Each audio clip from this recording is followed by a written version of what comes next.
बिस्मिल्लाहिर्रहमानिर्रहीम। अस्सलाम वालेकुम। हम सैयद तारिक शहर इलाहाबाद से आप देख रहे हैं यूट्यूब चैनल दृष्टि का प्रोग्राम मेरी आवाज़ सुनो। आज हम आपसे बात करेंगे काशी राम साहब के बारे में कि काशी राम साहब का क्या मुकाम था हिंदुस्तान की सियासत में। हकीकतन उन्होंने बहुजन समाज के लिए काम किया या किसी और पॉलिटिकल पार्टी के लिए काम किया। एक तरीके से उन्होंने बहुत मेहनत की। मेहनत करने के बाद उन्होंने बहुजन समाज में अपना मुकाम इस्टेब्लिश किया, मुकाम हासिल किया, उनमें अपनी पकड़ बनाई और फिर उसके बाद अपनी बहुजन समाज पार्टी लॉन्च कर दी। और इस तरीके से उन्होंने एक कांग्रेस का बड़ा धड़ा कांग्रेस से अलग कर दिया। कांग्रेस की ताकत हुआ करती थी बहुजन समाज पार्टी या कहें दलित, बहुजन समाज पार्टी नहीं दलित, और दलित के साथ साथ मुसलमान और अपर कास्ट। कांग्रेस सबसे जड़ीली पार्टी थी और इसने हिंदुस्तान के अंदर किसी भी पॉलिटिकल पार्टी को पनपने नहीं दिया, जो भी पनपी उसको उजाड़ दिया। जनता दल कभी कभार इलेक्शन जीतती थी मगर वो खुद नहीं सरवाइव कर पाती थी, क्योंकि उसमें भी लड़ाई हो जाती थी कौन प्राइम मिनिस्टर बने और वो बिखर जाते थे। फिर से कांग्रेस आ जाती थी। कांग्रेस की सौतन थी आरएसएस को कांग्रेस ने ही पाला, बड़ा किया, जवान किया। अब जाहिर सी बात है जवान हो गई है तो उसको भी ताकत चाहिए, उसको भी इक़्तिदार चाहिए। कब तक कांग्रेस लीड करेगी? और कांग्रेस के ही ज़माने में आरएसएस के सारे लोग गवर्नमेंट के सारी एजेंसीज में आ चुके थे, चाहे वो जुडिशरी हो, चाहे वो पुलिस हो, चाहे कहीं भी हो, सारे डिपार्टमेंट में उनके ही लोग थे, सेक्रेटरीट में उन्हीं के लोग थे। ये ऑल ऑफ सडन कांग्रेस नहीं गिरी है, बहुत लंबी रही है। मेहनत काम किया है आरएसएस ने और उसको उसका फल भी मिला। बहुजन समाज का एग्जिस्टेंस, समाजवादी पार्टी का एग्जिस्टेंस कैसे हुआ? ये पब्लिक का फ्रस्ट्रेशन नहीं था, बल्कि अगर इसके डीप रूटेड अगर हम लोग जाएं तो ये कॉन्स्पिरेसी थ्योरी के जरिए को अगर हम देखें तो हो सकता है कि काशी राम साहब और मुलायम सिंह साहब को आरएसएस ने फील्ड किया कि अगर कांग्रेस को अगर हटाना है हुकूमत से तो बहुजन समाज को, दलित को और मुसलमान को कांग्रेस से हटाना होगा। क्यों? अपर कास्ट पूरी की पूरी तो नहीं मगर 70% आरएसएस के साथ जा चुकी थी। काशी राम साहब ने काफ़ी मेहनत की और बहुजन समाज में काफ़ी पकड़ बनाई और पॉलिटिकल पार्टी बना करके कांग्रेस की मेजर ताकत, मेजर वोट बैंक अलग कर दिया। इसी तरीके से मुलायम सिंह ने मुसलमानों को काट करके मुसलमानों को कांग्रेस से अलग कर दिया। अब ना तो कांग्रेस के पास मुसलमान है, ना दलित है और ना ही अपर कास्ट है। अब कांग्रेस की हैसियत क्या है ये आप सब जानते हैं। सड़कों पे मारे मारे फिर रहे हैं वोट बैंक के लिए, वोट हासिल करने के लिए।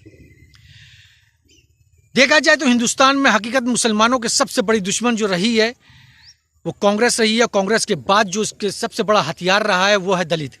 मुसलमानों की जागीरदारी ख़त्म की गई तो दलितों को उसको दिया गया, डिस्ट्रीब्यूट किया गया। मुसलमानों की तमाम रियासतें ख़त्म हुई तो उसका एडवांटेज सिर्फ दलित को हुआ।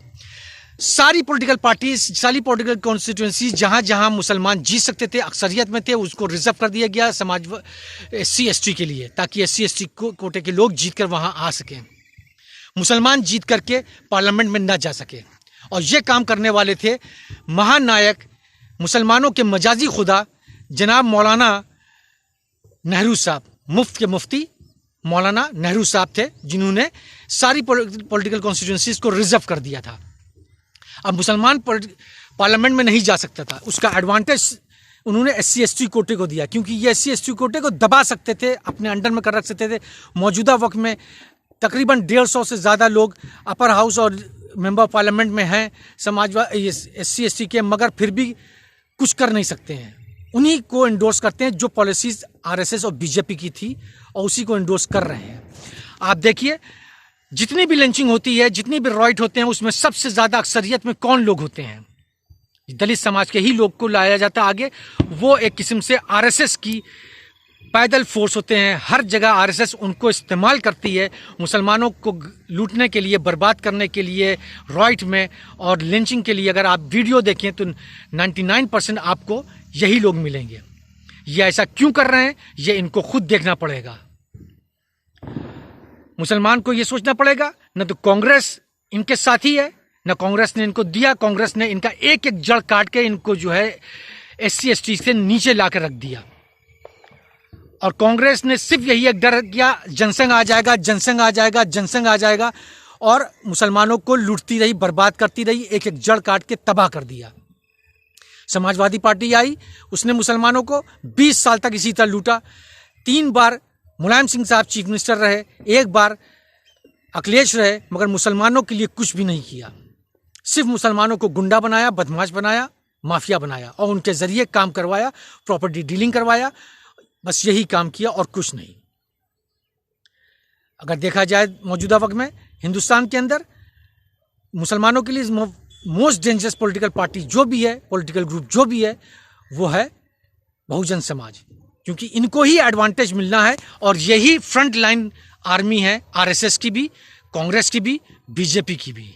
ये किसी भी पॉलिटिकल पार्टी में जाएंगे अपने मकसद के लिए जाएंगे, और ये कोटा कभी ख़त्म नहीं हो सकता है, क्योंकि कोटा लाया ही इसीलिए गया है कि इनको रिटेन किया जा सके एज ए हिंदू। अगर कोटा नहीं लाया होता तो ये बहुजन समाज दलित क्रिश्चियन हो जाता या मुसलमान हो जाता। इससे कांग्रेस का काम जो पार्टीशन करके मुसलमानों की तादाद कम की है वो नहीं हो पाता। तो मुसलमानों को ये सोचना होगा कि आगे उनको क्या रणनीति बनानी है, पॉलिटिकल रणनीति क्या बनानी है। किसी भी पॉलिटिकल पार्टी को ज्वाइन करें, मगर eye to eye, gun to gun होकर करें, अपनी हकीकत के साथ करें, डर के साथ ना करें। और मुसलमानों को बर्बाद करने वाले लोग जो हैं वो सिर्फ 2 ही हैं। वो एक है मुसलमानों के मौलाना आलिम बरादरी और दूसरा पॉलिटिकल बरादरी। ये दोनों पॉलिटिशियन के दलाल हैं, और दलाल थे अक्सरियत में, सबको नहीं कह सकते, मगर अक्सरियत में 70% मुसलमानों के नेता टोटल 100% दलाल थे। और सिर्फ ये एक किस्म से दलाली कर रहे थे और सिर्फ ठेकेदारी कर रहे थे और पैसा कमा रहे थे और कुछ नहीं कर रहे थे। तो अगर ये देखा जाए इस तरीके से, तो काशीराम साहब ने एक तरीके से सिर्फ BJP का फायदा कराया है। तो मुमकिन है कि काशीराम साहब और मुलायम सिंह साहब को बहुत ही गहराई से RSS का सपोर्ट था, RSS के कैंडिडेट थे, RSS को रिप्रेजेंट कर रहे थे। शुक्रिया।